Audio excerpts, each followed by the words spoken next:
بسم اللہ الرحمن الرحیم۔ معزز سامعین و ناظرین، درس ضیاء القرآن شریف کے ساتھ حاضر خدمت ہیں اور سورہ بقرہ کی آیت نمبر 261 سے آج کے درس کا آغاز ہو رہا ہے۔ ارشاد باری تعالی ہے، بسم اللہ الرحمن الرحیم، مثل الذین ينفقون اموالهم في سبيل الله كمثل حبة انبتت 7 سنابل في كل سنبلة 100 حبة واللہ یضاعف لمن یشاء واللہ واسع علیم۔ مثال ان لوگوں کی جو خرچ کرتے ہیں اپنے مالوں کو اللہ کی راہ میں ایسی ہے جیسے ایک دانہ جو اگاتا ہے 7 بالیں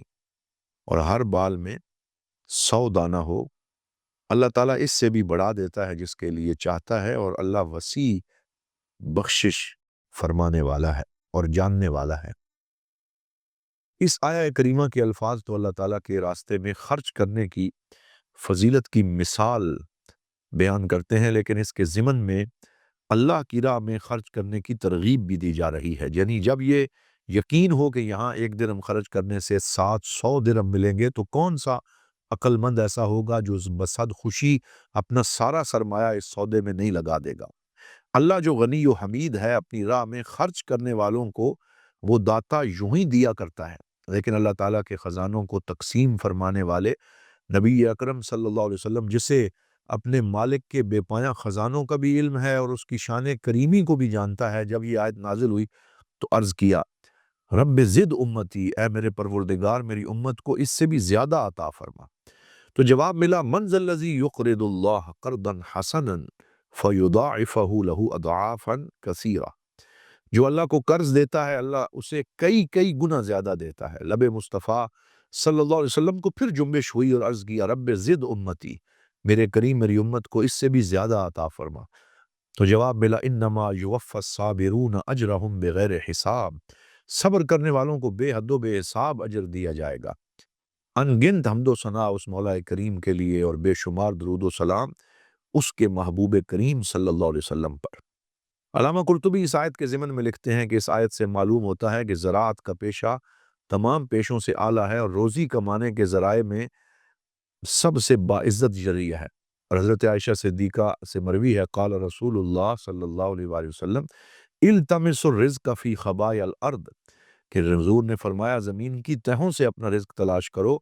اور زراعت فروض کفایہ سے ہے۔ اگر لوگ اس کی طرف سے غفلت برتیں تو امام وقت کو چاہیے کہ لوگوں کو جبراً کاشتکاری کی طرف راغب کرے اور باغات اور درخت لگانے کا حکم دے۔ آج ہمارے ہاں زراعت کس قدر جو ہے وہ زوال کا شکار ہو چکی ہے۔ نیز اس سے یہ بھی معلوم ہوا کہ اگر پوری کوشش کی جائے،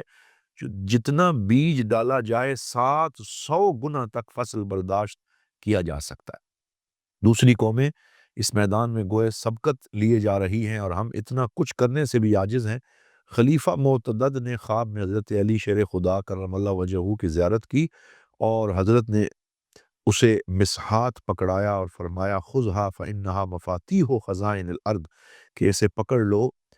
کیونکہ یہی زمین کے خزانوں کی کنجیاں ہیں، یعنی زمین میں ہل چلاؤ اور زمین کے خزانوں سے زراعت کے ذریعے یہ خزانے اگاؤ۔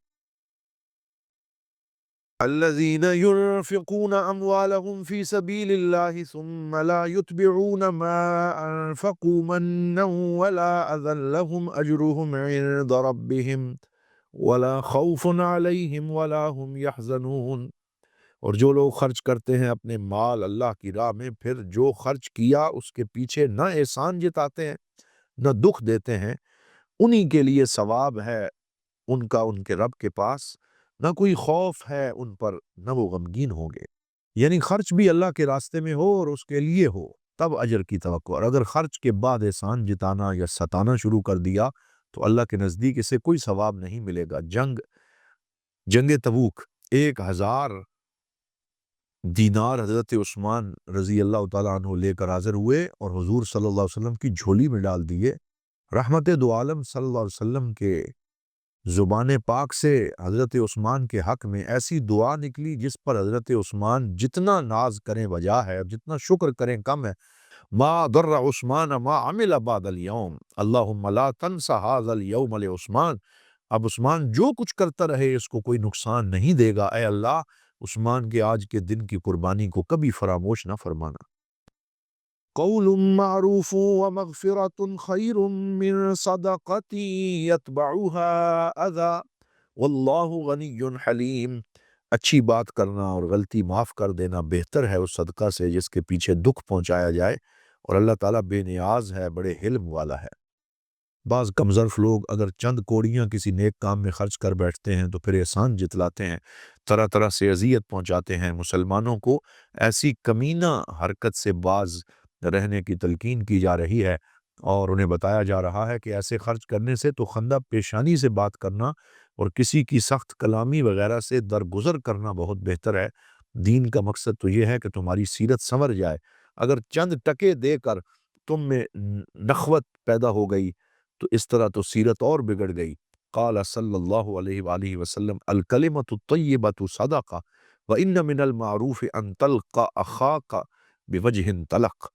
حضور صلی اللہ علیہ وسلم نے فرمایا پاکیزہ بات بھی صدقہ ہے، اور اسلام میں یہ بہت بڑی نیکی ہے کہ تو اپنے بھائی سے خندہ پیشانی سے ملاقات کرے۔ یا ایہا الذین آمنوا لا تبطلوا صدقاتکم بالمن والأذى كالذي ينفق ماله رئاء الناس ولا يؤمن بالله واليوم الآخر فمثله كمثل صفوان عليه تراب فأصابه وابل فتركه صلدا لا يقدرون على شيء مما كسبوا والله لا يهدي القوم الكافرين۔ اور اے ایمان والو، مت ضائع کرو اپنے صدقوں کو احسان جتلا کر اور دکھ پہنچا کر، اس آدمی کی طرح جو خرچ کرتا ہے اپنا مال لوگوں کو دکھانے کے لیے اور یقین نہیں رکھتا اللہ پر اور قیامت کے دن پر۔ اس کی مثال ایسی ہے جیسے کوئی چکنی چٹان ہو جس پر مٹی پڑی ہو، پھر برسے اس پر زور کی بارش اور چھوڑ جائے اس چٹیل صاف پتھر۔ ریاکار حاصل نہ کر سکیں گے کچھ بھی اس سے جو انہوں نے کمایا، اور اللہ تعالیٰ ہدایت نہیں دیتا کفر اختیار کرنے والوں کو۔ یہ منافق اور ریاکار کے عمل کی مثال ہے کہ جس طرح پتھر پر مٹی نظر آتی ہے لیکن جب بارش برستی ہے تو اس مٹی کو بہا کر لے جاتی ہے اور پتھر پھر چٹیل کا چٹیل رہ جاتا ہے، اسی طرح منافق کے اعمال خیر کی حالت ہے کہ بظاہر دیکھنے میں تو بہت کچھ دکھائی دیتا ہے لیکن قیامت کے روز وہ یوں ناپید ہو جائیں گے جیسے بارش کے بعد پتھر سے مٹی ناپید ہو جاتی۔ مثل الذين ينفقون أموالهم ابتغاء مرضات الله وتثبيتا من أنفسهم كمثل جنة بربوة أصابها وابل فآتت أكلها ضعفين فإن لم يصبها وابل فطل والله بما تعملون بصير۔ اور مثال ان لوگوں کی جو خرچ کرتے ہیں اپنے مال اللہ کی خوشنودی حاصل کرنے کے لیے اور اس لیے تاکہ پختہ ہو جائیں ان کے دل، ان کی مثال اس باغ جیسی ہے جو ایک بلند زمین پر برسا ہو، اس پر زور کا می تو لایا ہو وہ باغ 2 گنا پھل، اور اگر نہ برسے اس پر بارش تو شبنم ہی کافی ہو جائے، اور اللہ تعالیٰ جو تم کر رہے ہو سب دیکھ رہا ہے۔ اس آیت میں مومن مخلص کے اعمال کی مثال بیان فرمائی کہ جس طرح بلند خطہ کی بہترین زمین کا باغ ہر حال میں خوب پھلتا ہے، خواہ بارش کم ہو، ایسے ہی با اخلاص مومن کا صدقہ اور انفاق کم ہو یا زیادہ اللہ تعالیٰ اس کو خوب بڑھاتا ہے۔ ربوہ اس خطہ زمین کو کہتے ہیں جو نسبتاً دوسری زمین سے بلند ہو اور اس کی مٹی زیادہ زرخیز ہو۔ المکان المرتفع ارتفاعا یسیرا معه فی الاغلب کثافۃ تراب۔ یہ الفاظ بڑے غور طلب ہیں۔ مال خرچ کرنے سے اللہ کے مخلص اور پاک باز بندوں کی ایک غرض تو یہ معلوم ہوتی ہے کہ ان کا رب ان پر راضی ہو جائے، اور اس کے علاوہ دوسری غرض یہ بھی ہوتی ہے کہ لوگوں کے دلوں میں اللہ کی راہ میں مال و جان قربان کرنے کی استعداد پختہ اور ملکہ راسخ ہو جائے۔ مال بڑی پیاری چیز ہے، اس کا خرچ کرنا ابتدا میں بے شک گراں گزرتا ہے، لیکن جب انسان خرچ کرنا شروع کر دیتا ہے تو دل آہستہ آہستہ اس کا خوگر اور اس کی لذتوں سے آشنا ہو جاتا ہے، اور راہ خدا میں سب کچھ لٹانے کی استعداد پختہ ہو جاتی ہے۔ پھر مال تو مال رہا، وہ اپنی جان عزیز تک نثار کرنے کو بھی سب سے بڑی سعادت یقین کرنے لگتا ہے۔ أَيَوَدُّ أَحَدُكُمْ أَن تَكُونَ لَهُ جَنَّةٌ مِّن نَخِيلٍ وَأَعْنَابٍ تَجْرِي مِن تَحْتِهَا الْأَنْهَارُ لہو فیہا من کل الثمرات واصابہ الکبر ولہ ذریۃ ضعفاء فأصابها إعصار فيه نار فاحترقت كذلك يبين الله لكم الآيات لعلكم تتفكرون۔ کیا پسند کرتا ہے کوئی تم میں سے کہ ہو اس کا ایک باغ کھجوروں اور انگوروں کا، بہتی ہوں اس کے نیچے ندیاں، کھجوروں انگوروں کے علاوہ اس کے لیے اس میں ہر قسم کے اور پھل بھی ہوں، اور آ لیا ہو اسے بڑھاپے نے اور اس کی اولاد بھی کمزور ہو، تو کیا وہ پسند کرتا ہے کہ پہنچے اس کے باغ کو بگولا جس میں آگ ہو، پھر وہ باغ جل بھن جائے؟ ایسے ہی کھول کر بیان کرتا ہے اللہ تعالیٰ تمہارے لیے اپنی آیتیں تاکہ تم غور و فکر کرو۔ اخلاص نیت کی اہمیت کو ایک اور مثال ذکر کر کے واضح کیا کہ کوئی باہوش آدمی اس میں غفلت نہیں برت سکتا۔ ایک آدمی ایک باغ لگاتا ہے، اس کی شبانہ روز محنت اور کثیر روپیہ خرچ کرنے کے بعد اس میں گوناگوں پھلدار درخت اگاتے ہیں، میٹھے اور شفاف پانی کی ندیاں ان درختوں کی قطاروں میں بہہ رہی ہیں، بڑھاپے نے اسے آ لیا ہے، اس کی قوت رفتہ رفتہ جواب دے رہی ہے، اس کے بچے ابھی چھوٹے ہیں، وہ مطمئن ہے کہ اب وہ اپنی زندگی بھر کی محنت کا ثمر کھائے گا، اس کے پھلدار باغ کی آمدنی سے اس کی پیری کے دن آرام سے کٹیں گے، اور اسے اپنے بال بچے کی روزی کے لیے اب کوئی تردد نہیں ہوگا۔ تم خود سوچو، ایسا بوڑھا آدمی ایسی حالت میں کبھی یہ گوارا کر سکتا ہے کہ کوئی آتشیں بگولا آئے، اس کی عمر بھر کی کمائی کو جلا کر راکھ کا ڈھیر بنا دے؟ بس بالکل یوں ہی سمجھ لو اپنی زندگی بھر کے نیک اعمال کو، قیامت کے دن جب تم خود کچھ کما نہیں سکتے، دوسرا کوئی تمہاری امداد نہیں کر سکتا، اس روز تمہیں اپنی زندگی بھر کے نیک اعمال کی کتنی ضرورت اور حاجت ہوگی۔ اگر ریاکاری کے بگولے سے تم نے ان کو جلا کر خاکے سیاہ کر دیا تو قیامت کے دن تمہاری حسرت، ندامت اور دل سوزی کا کیا عالم ہوگا۔ اگر تم اس اندوناک صورتحال سے دوچار نہیں ہونا چاہتے تو اپنے اعمال کو ریا اور دکھلاوے سے بچاؤ۔ سبحان اللہ، کیا اثر آفریں اور دل نشیں ہے یہ مثال کہ جس سے اللہ رب العزت نے قرآن حکیم کی فیضان کو اپنے بندوں کے دلوں میں اتارا ہے۔ يا أيها الذين آمنوا أنفقوا من طيبات ما كسبتم ومما أخرجنا لكم من الأرض ولا تيمموا الخبيث منه تنفقون ولستم بآخذيه إلا أن تغمضوا فيه واعلموا أن الله غني حميد۔ اے ایمان والو، خرچ کیا کرو عمدہ چیزوں سے جو تم نے کمائی ہیں، اور اس سے جو نکالا ہے ہم نے تمہارے لیے زمین سے، اور نہ ارادہ کرو ردی چیز کا اپنی کمائی سے کہ تم اسے خرچ کرو، حالانکہ اگر تمہیں کوئی ردی چیز دے تو تم نہ لو اسے بجز اس کے کہ چشم پوشی کر لو اس میں، اور خوب جان لو کہ اللہ تعالیٰ غنی ہے، ہر تعریف کے لائق ہے۔ طیبات سے وہ چیزیں مراد ہیں جو عمدہ بھی ہوں، حلال بھی ہوں، اور حلال طریقے سے کمائی بھی گئی ہوں، کیونکہ اس طرح خرچ کرنے کے تین مقاصد ہیں: غریب کا فائدہ، اپنے نفس کی اصلاح، اور اللہ تعالیٰ کی رضا۔ یہ مقاصد تب حاصل ہو سکتے ہیں جبکہ عمدہ اور پاکیزہ چیز خرچ کی جائے۔ اگر ردی چیز خرچ کی تو نہ غریب کو کچھ فائدہ پہنچا، نہ بخل کی آلودگی سے نفس کی صفائی ہوئی، نہ اللہ تعالیٰ کی رضا حاصل ہوئی، کیونکہ وہ ذات جو اپنے بہتر سے بہتر انعامات کی تم پر بارش فرما رہی ہے، جب اس کے نام پر دینے کا وقت آیا تو سب سے ناکارہ چیز تم نے اس کی راہ میں دے دی، تو وہ کیوں کر تم سے راضی ہوگا؟ جب ردی چیز تم اپنے لیے پسند نہیں کرتے تو اللہ تعالیٰ ردی چیزوں کو کب پسند فرمائے گا؟ الشیطان یعدکم الفقر ویأمرکم بالفحشاء واللہ یعدکم مغفرۃ منہ وفضلا واللہ واسع علیم۔ شیطان ڈراتا ہے تمہیں تنگ دستی سے اور حکم کرتا ہے تم کو بے حیائی کا، اور اللہ تعالیٰ وعدہ فرماتا ہے تم سے اپنی بخشش کا اور فضل و کرم کا، اور اللہ تعالیٰ بڑی وسعت والا، سب کچھ جاننے والا اور عطا فرماتا ہے۔ دانائی جسے چاہتا ہے، اور جسے عطا کی گئی دانائی تو یقیناً اسے دی گئی بہت بڑی بھلائی، اور نہیں نصیحت قبول کرتے مگر عقل مند۔ شیطان طرح طرح کے وسوسے ڈال کر راہ خدا میں خرچ کرنے سے روکتا ہے۔ وہ کہتا ہے اگر یہ خرچ کر دیا تو خود کیا کھاؤ گے، بچوں کا پیٹ کیسے بھرو گے، درد کی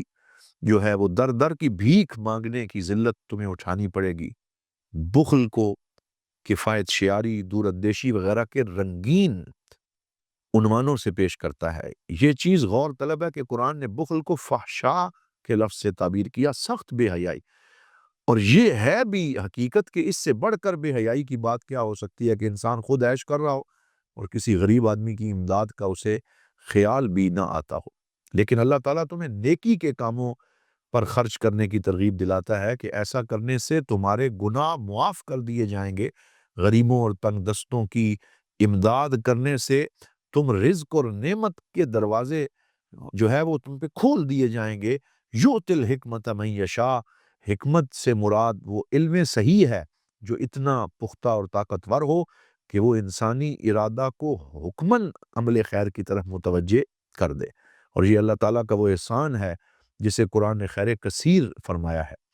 اور دنیا و ما فیہا کو متاع قلیل کہا ہے۔ اب اگر کوئی صاحب علم امراء اغنیاء سے اپنے آپ کو کمتر اور کہتر سمجھے تو یہ اس کی اپنی کم نگاہی ہے، ورنہ جو نعمت اور دولت اسے بخشی گئی اس کے سامنے دولت قارون اور جاہ فریدون کی کوئی وقت اور حیثیت نہیں ہے۔ وَمَا أَنفَقْتُم مِّن نَّفَقَةٍ أَوْ نَذَرْتُم مِّن نَّذْرٍ فَإِنَّ اللَّهَ يَعْلَمُ وَمَا لِلظَّالِمِينَ مِنْ أَنصَارٍ، اور جو تم خرچ کرتے ہو یا منت مانتے ہو تو یقیناً اللہ تعالیٰ اسے جانتا ہے، اور نہیں ہے ظالموں کے لیے کوئی مددگار۔ یعنی جو کچھ تم خرچ کرو، جہاں کہیں خرچ کرو، جیسی نظر مانو، جس کے لیے مانو، اللہ تعالیٰ سب کچھ جانتا ہے۔ وہ تمہاری نیت کے مطابق تمہیں ثواب و عذاب عطا کرے گا۔ نظر کی تعریف یہ ہے، ہوا ما اوجبہ المکلف علی نفسہ من عبادات لو لم یوجبہ لم یلزمہ۔ نظر کسی ایسی عبادت کو اپنے اوپر لازم کر لینے کو کہتے ہیں کہ اگر وہ عبادت یہ خود اپنے اوپر واجب نہ کرے تو وہ عبادت اس پر لازم نہیں ہوتی۔ حضرت صدر الافاضل حاشیے میں تحریر فرماتے ہیں، نظر خاص اللہ تعالیٰ کے لیے ہوتی ہے، اور یہ جائز ہے کہ اللہ کے لیے نظر کرے اور کسی ولی کے آستانے کے فقراء کو خرچ کرنے کا محل مقرر کرے۔ مثلا کسی نے یہ کہا کہ یار اب میں نے نظر مانی ہے کہ اگر تو میرا فلاں مقصد پورا کر دے یا فلاں بیمار کو شفا دے دے تو میں فلاں ولی کے آستانے کے فقراء کو کھانا کھلاؤں، یا وہاں کے خدام کو روپیہ پیسہ دوں، یا ان کی مسجد کے لیے تیل یا بوریا حاضر کروں، تو یہ نظر جائز ہے، اور یہ رد المختار کی عبارت ہے۔ ان تبدوا الصدقات فنعما هی وَإِن تُخْفُوهَا وَتُؤْتُوهَا الْفُقَرَاءَ فَهُوَ خَيْرٌ لَكُمْ وَيُكَفِّرْ عَنْكُمْ مِنْ سَيِّئَاتِكُمْ وَاللَّهُ بِمَا تَعْمَلُونَ خَبِيرٌ۔ اور اگر پوشیدہ رکھو صدقوں کو اور دو انہیں فقیروں کو تو یہ بہت بہتر ہے تمہارے لیے، اور صدقہ کی برکت سے مٹا دے گا تم سے تمہارے بعض گناہ، اور اللہ تعالیٰ جو کچھ تم کر رہے ہو ان سے خبردار ہے۔ مفسرین کی یہی رائے ہے کہ فرضی صدقات ظاہر کر کے دینے افضل ہیں، اور نفلی صدقات چھپا کر دینے افضل ہیں۔ حضرت امام حسن بصری نے فرمایا، اظہار الزکوٰۃ احسن و اخفاء التطوع افضل، کہ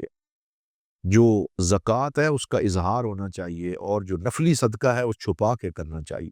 حضرت عباس بن عبد المطلب سے منقول ہے، لا یتم المعروف الا بثلاث خصال تعجیلہ و تصغیرہ و سترہ فاذا عجلتہ ہنأتہ واذا صغرتہ عظمتہ